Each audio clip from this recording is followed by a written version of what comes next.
10 Ruthless Records hits that Eazy-E never actually wrote. Call a truce. The silly motherfucker pulls out a deuce. You know the name, Eazy-E, the Godfather of Gangsta Rap, the man from Compton who flipped street money into a record label and changed the direction of hip-hop forever. Because I'm a gangster having fun. Never leave the pad without packing. The voice, the attitude, the deadpan ice-cold delivery that made N.W.A feel dangerous in a way nothing before them did. Making the suckers on the street feel weaker, but most I think know not to deal with me. But here's what the history books skip over. For most of that career, the albums, the singles, the records that rattled out of car systems from Compton to Crenshaw, In your cap to let you know where I'm coming from. Easy said it and it shall be done. Eazy-E was delivering words that didn't belong to him. Somebody else built those bars, somebody else held the pen, and the deeper you dig into the Ruthless Records catalog, But up in her, the suspense was making me sick. She took her panties down and the more you realize the man who built one of the most important empires in hip-hop history barely wrote a line of it. Let's get into it. Yo, my rap gets bigger. I'm a bad motherfucker and you know this. But the pussy ass. Number 10, Boys in the Hood, 1987. then I played my old shit. It went something like this. Cruising down the street in my If this one doesn't set the tone for everything else on this list, nothing will. This record that started everything, the debut single that introduced Eazy-E to the world and planted the first seed of what would become the West Coast gangsta rap movement. in the hood are always hard. You come talking that trash, we'll pull your car. That opening, that voice, that personality, everything about it screamed Eazy-E. Not a single word of it was written by Eazy-E. There's something that I couldn't believe, so I grabbed a stupid bitch by a nappy ass. Every bar, every rhyme, every line, written by a teenager from South Central named O'Shea Jackson. You know him as Ice Cube. Here's the full story. In 1987, Eazy wasn't a rapper. He was a businessman. Jocking the bitches, slapping the hoes, went to the park. He had the vision, the street money to fund it, and a startup label called Ruthless Records. The plan was to sign artists and put them on, so he tapped Ice Cube and Dr. Dre to write material for a New York group he'd brought to the label called HBO. On nothing in life but to be legit. Don't quote me, boy, cause I ain't said. Cube wrote Boys in the Hood. HBO heard it and walked out of the studio. They didn't want it. Too raw, too West Coast, not what they came for. So Dre looked at Eric Wright. You do it. Started talking shit, wouldn't you know? Reached back like a pimp, slapped the And Eazy, who had never recorded a verse in his life, stepped up to the mic. But here's what DJ Yella confirmed years later. They recorded it line by line across 2 days because Eazy didn't know how to flow with a beat. shit. He wasn't a rapper, he was figuring it out in real time, and that's where the story turns. Because what happened in that booth was something Ice Cube couldn't have written into the song. That deadpan, zero-gravity delivery, the guy who sounds completely unbothered by everything he's describing, that was Eazy-E's contribution. Not the words, the way, Whole ass out, cause the boys in the hood are always hard. You come talking that trash. but the words, Ice Cube, every single one. And if you've been debating whether Eazy was really a rapper for 30 years, you already know this list is just getting started. The scoop, knuckleheads out there, cold shooting some hoops. A car Number 9, Eazy Does It, 1988. start rubbing my gap, feeling good as hell because my pockets are fat. I need you to appreciate the specific irony here before we get into anything else. Eazy Does It, the track of his debut solo album, the song with his name in the title, Itching for more, laughing in their faces, said y'all making me rich. To one punk got the one that opens with a little girl singing a Gumby parody rewritten to celebrate him, before Eazy himself interrupts to make clear what kind of record this is going to be. This was his introduction to the world as a solo artist. all the shit I did for her, like keeping her rich.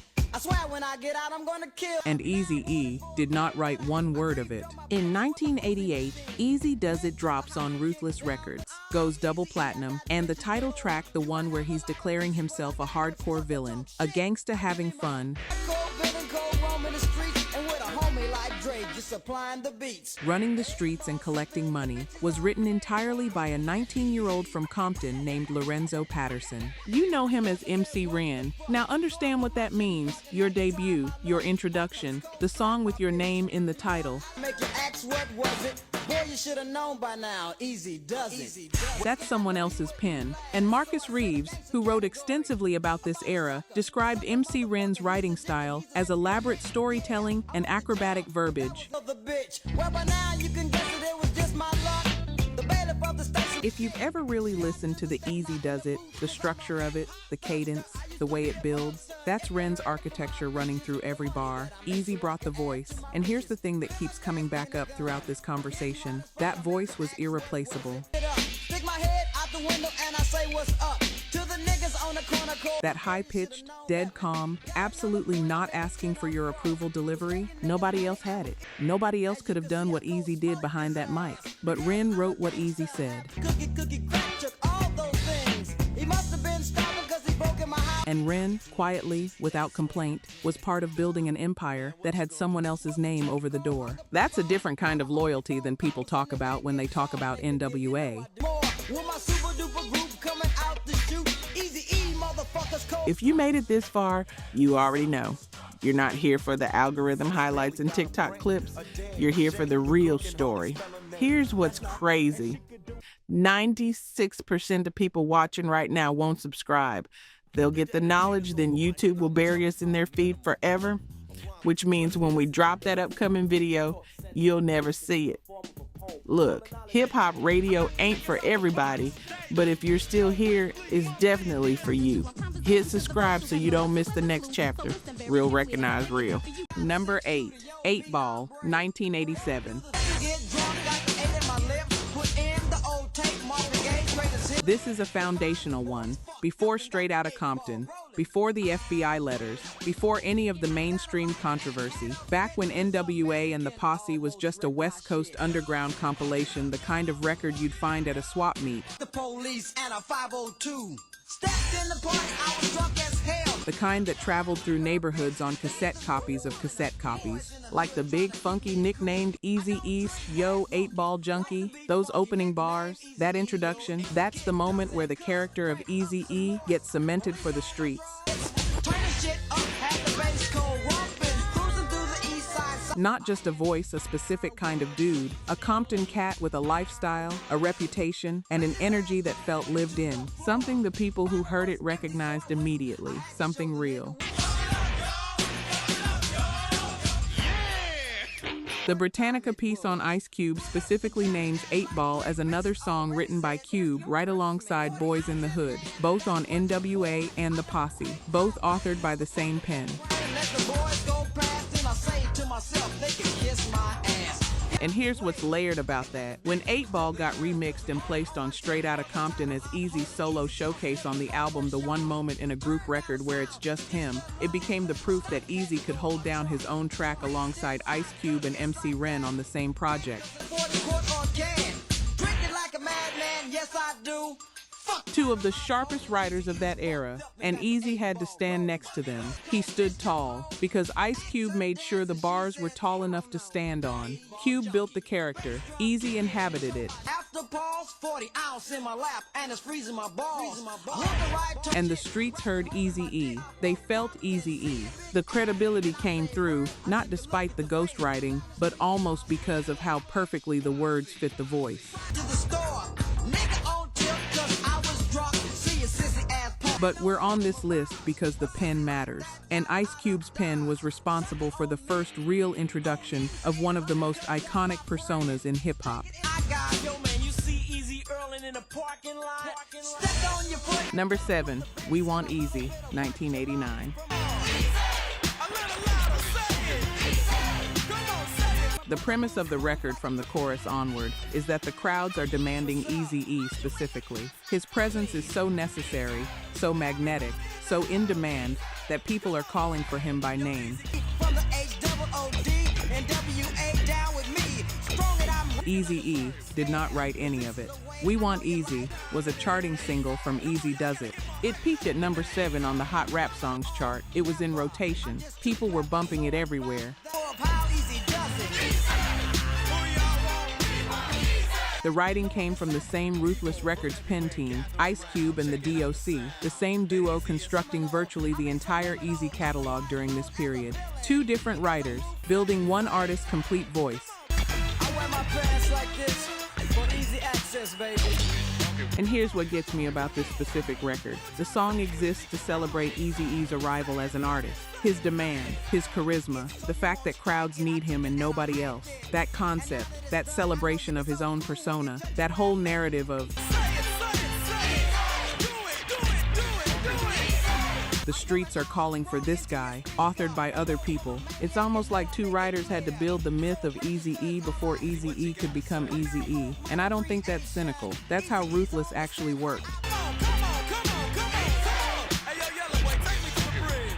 Eazy had the vision, the resources, and the relationships.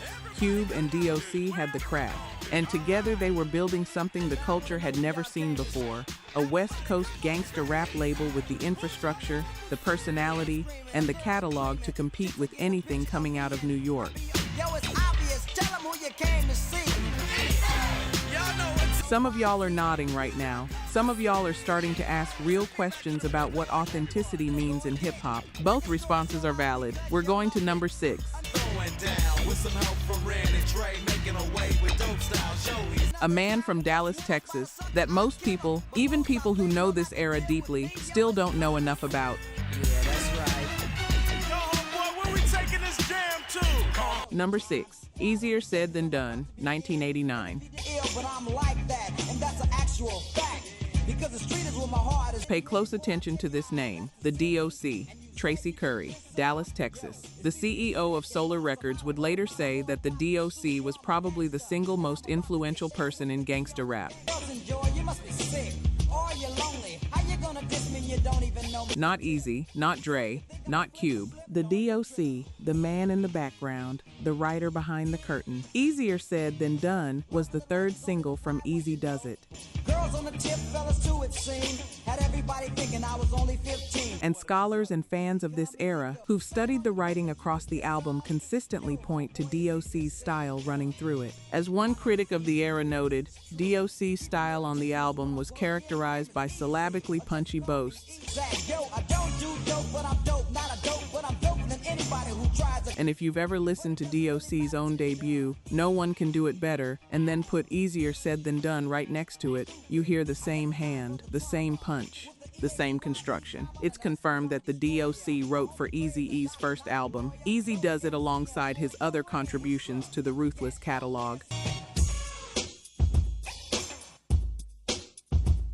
And Easier Said Than Done is where that contribution is most visible, at least to people who know what to listen for. But here's where the story turns painful, because the D.O.C story is one of the most tragic in this entire era, and most people still don't give it the weight it deserves.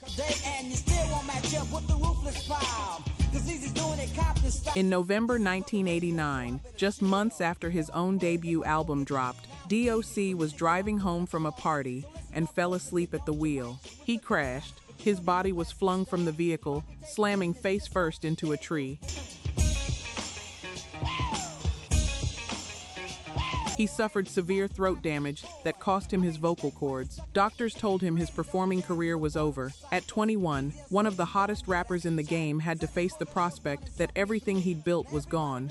He kept writing anyway, because it was all he had left. Hardcore, yo, I could never be soft.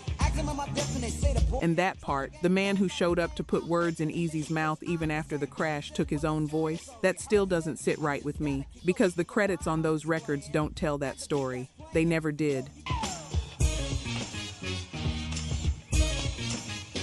Number 5, Nobody Move, 1988. Cover the lens on the TV screen, you know, so me and my gang just can't be seen. If you were around hip-hop in the late 80s and early 90s, you know that line. It became shorthand beyond the song itself. Nobody Move was a masterclass in first-person gangsta storytelling.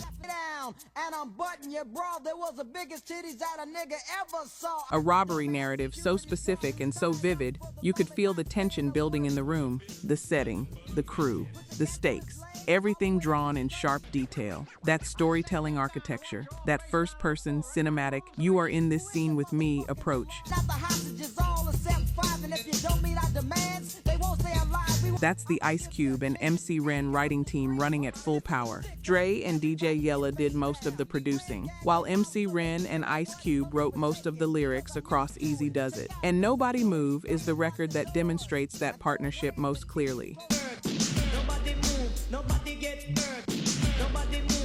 Eazy delivered it like he was there, like the robbery was lived experience, like he'd looked a security guard in the face and made a call. And that's the magic trick that keeps coming back up every time we talk about this era. Because this is one faggot that I had to hurt, so nobody move, nobody. Eazy's delivery made everything feel authentic, made everything feel personal, even when the words belonged to somebody else.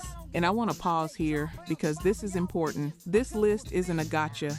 And I'm tempted to blast. My name is Eazy, but I go the hard way out. This ain't Ghostwriting in hip-hop, especially in this era, especially in this crew, wasn't weakness. It was a division of labor. Dre produced, Cube and Ren and D.O.C wrote. Eazy gave everything a voice that the streets would believe. you stupid motherfuckers money. Peeping out a bitch cause my dick's on hard. Nobody in the Ruthless circle was hiding from that reality, but what that division means, where the writer's contribution ends and the performer's begins, that question doesn't have a clean answer. Police staring at me. What to do now? Hurry up and get armed, alright, tell me. And the fact that it doesn't have a clean answer is exactly why we're still talking about it 35 years later. The stakes go up considerably. We're talking about songs that made headlines in Washington, D.C.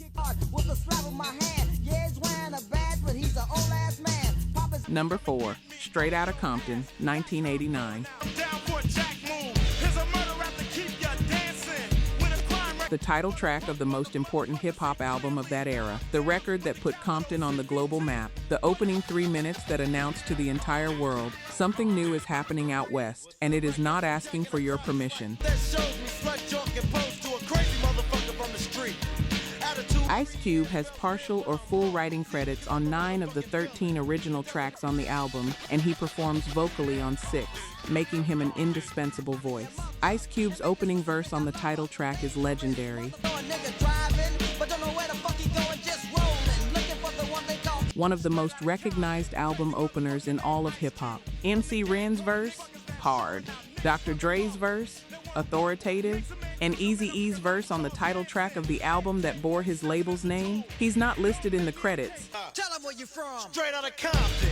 Another crazy ass nigga. One punks I smoke. but the D.O.C wrote Eazy-E's verse on the title track. This has been documented by people who were present during the recording. D.O.C's contribution to Eazy's verse on Straight Outta Compton was real, uncredited, and consistent with how the Ruthless writing operation functioned throughout this entire period. Hell, and if I ever get caught, I make bail. See, I don't give a fuck. That's the problem. Think about what that means. The title track, the record that introduced N.W.A to the planet. The verse where Eazy describes himself as the type of G the little homies want to be like, the one that landed right after Cube's legendary opener and held its own. Niggas won't show this. But I don't give a fuck. I'ma make my snaps. If not from That came from a Dallas writer who received no official credit, while the face of the record got the spotlight. The D.O.C was writing characters, writing personas, building the mythology of Eazy-E from the inside out, in Eazy's voice. Easy is his name and the boys coming. Straight out of Compton. It's a brother that I'll smoke. For an audience that was hearing Eazy for the first time on the biggest record of the moment. And that's what makes number 3 so heavy, because we're talking about a song that didn't just rattle car systems, it rattled buildings in Washington, D.C. The motherfucking fool. Me, you can go toe to toe, no mate. I'm knocking niggas. Number 3, Fuck the Police, 1989. Rolling in a benzo. Beat the police out of shape, and when I finish, The most controversial song in N.W.A.'s catalog, the record that resulted in a letter from the Federal Bureau of Investigation being sent to Priority Records, the Department of Justice weighing in on a hip-hop track because people in suits decided 4 minutes of music constituted a national threat. blind me. But that shit don't work. I just laugh because it gives them a hint. You know the song, the mock trial, Dr. Dre as the judge, Ice Cube as the prosecution, MC Ren testifying, and Eazy-E stepping to the stand to deliver his verdict on the LAPD and law enforcement across America. Black police showing out for the white cop. Ice Cube will swarm Here's what the government letter didn't know, and what history has mostly glossed over. Ice Cube, who wrote the lyrics with Ren, remembers the song as general social commentary. Cube wrote Eazy's verse in that mock trial. Every word Eazy delivered as testimony. Step in my path of police, I'm saying fuck you, punk. Read my rights and shit. The lines that had law enforcement across the country drafting official responses was authored by the same teenager from South Central who was already writing the entire Eazy-E solo catalog. Cube channeled real experience, real rage. Punk police are afraid of me, huh? A young nigga on the warpath. The FBI sent a warning letter to Priority Records and N.W.A. regarding the song, which the Bureau considered inflammatory, and what they were responding to, specifically, the lines attributed to Eazy-E, came from a completely different person's pen. And not the other color, so police think they have the authority to kill him, I know. And here's the thing I keep coming back to about this. Fuck the Police became a protest song that people returned to again and again. After Rodney King, after Amadou Diallo, after names and incidents that kept arriving over the following 3 decades. Fuck this shit. I ain't smart ass, I'm taking your black ass to jail. That song was pulled back out every time because the words still fit, still felt true, still said what people needed said. Those words didn't come from the man whose name was on the label. Now, and I'm asking this genuinely, does that diminish the song? And when I finish, it's gonna be a bloodbath of cops dying in. Or does it deepen the story of what Ice Cube was actually doing at Ruthless? You can land on this question 2 different ways, and I know this comment section is about to go different directions because of it. I want to hear where you're at. Go toe to toe in the middle of a sale. Fucking with me, cause I'm a teenager. Number 2, Gangsta Gangsta, 1989. Always fucking up the program. And then you realize we don't care. We don't just say Released as the first single from Straight Outta Compton in late 1988, the record that paints the fullest portrait of the N.W.A. worldview. The streets, the danger, the lifestyle, the attitude. 4 verses, 4 snapshots. A complete immersion. shots. Boom, boom, boom. Yeah, I was gunning. And then you look, all you see is niggas. Ice Cube delivers verse 1, then verse 2, then verse 3. 3 full verses from one of the greatest writers to ever touch a pen in hip-hop, back to back to back. Then Eazy-E comes in for the 4th and final verse. And it was showing. We all said, fuck you, bitch. And kept going. To the And right before Eazy's verse, there's an intro description of who's coming. The first 3 verses are delivered by Ice Cube. The 4th and final verse is delivered by Eazy-E. But that introduction to Eazy's verse, written by Cube. belling. Yo, what the fuck are they yelling? Cube wrote the character description of Eazy and then handed him the mic. Eazy's 4th verse itself was co-written with MC Ren. So of 4 verses across the entirety of the first single, the song meant to introduce N.W.A.'s worldview to the world. Put my foot in your ass. See, I don't give a fuck cause I keep belling. 3 belong completely to Ice Cube, and the 4th is co-authored by Ren. Here's what gets me most about that.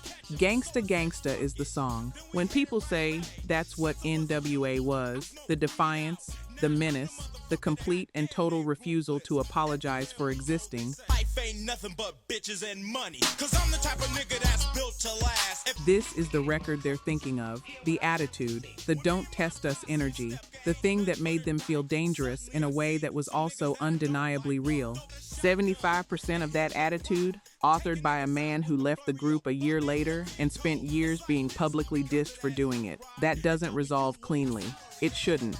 That tension is the whole story of what Ruthless Records was, and it's the story that leads us directly to number 1. from the ladies with 6 niggas in a car, are you crazy? She was scared. Number 1, 100 Miles and Runnin', 1990. Ice Cube has just left N.W.A. He walked out over royalty disputes and what he called straight exploitation by Jerry Heller and Ruthless Records. He spent years writing their catalog, writing Eazy's catalog specifically, and the money and the formal credit never reflected that reality, so he left. And he went on to record America's Most Wanted with Public Enemy's production team, which The Source gave 5 mics and which Spin called a masterpiece. N.W.A responded with an EP, 100 Miles and Runnin', their first release without Ice Cube, their statement to the world that the group didn't need him. That Ruthless Records was bigger than any individual, that the machine could keep running without the man who wrote most of it. The EP has 2 tracks smearing Cube. In the title track, alluding to Ice Cube, Dre raps, "It started with 5, but yo, 1 couldn't take it, so now there's 4, cause the 5th couldn't make it." That line, that diss, delivered with Eazy's full endorsement on Eazy's own label, aimed at the man who wrote Eazy's entire career. MC Ren and the D.O.C wrote the lyrics used by Eazy-E and Dr. Dre across that EP. Every bar Eazy delivered, every line. Written by MC Ren and the D.O.C. The record, designed to prove that N.W.A didn't need their ghostwriter, was itself ghostwritten by people other than Eazy, and not just any writer, MC Ren, who had been writing Eazy's solo material since the very beginning. And the D.O.C, who had just survived a near-fatal car crash that cost him his own performing career, and who still showed up to put words in Eazy's mouth on an EP, disrespecting the man the culture now knows was responsible for most of what made Eazy famous in the first place. Ice Cube wrote most of Eazy-E's debut album Eazy Does It and received a total pay of $32,000. Then he left. Then the diss aimed at him was authored by other people. Then Ice Cube went platinum. Then Eazy-E went platinum. Then this whole complicated, layered, messy, brilliant story became hip-hop history. And whether you call that irony or tragedy or just the reality of how Ruthless Records actually worked, I'll let you decide.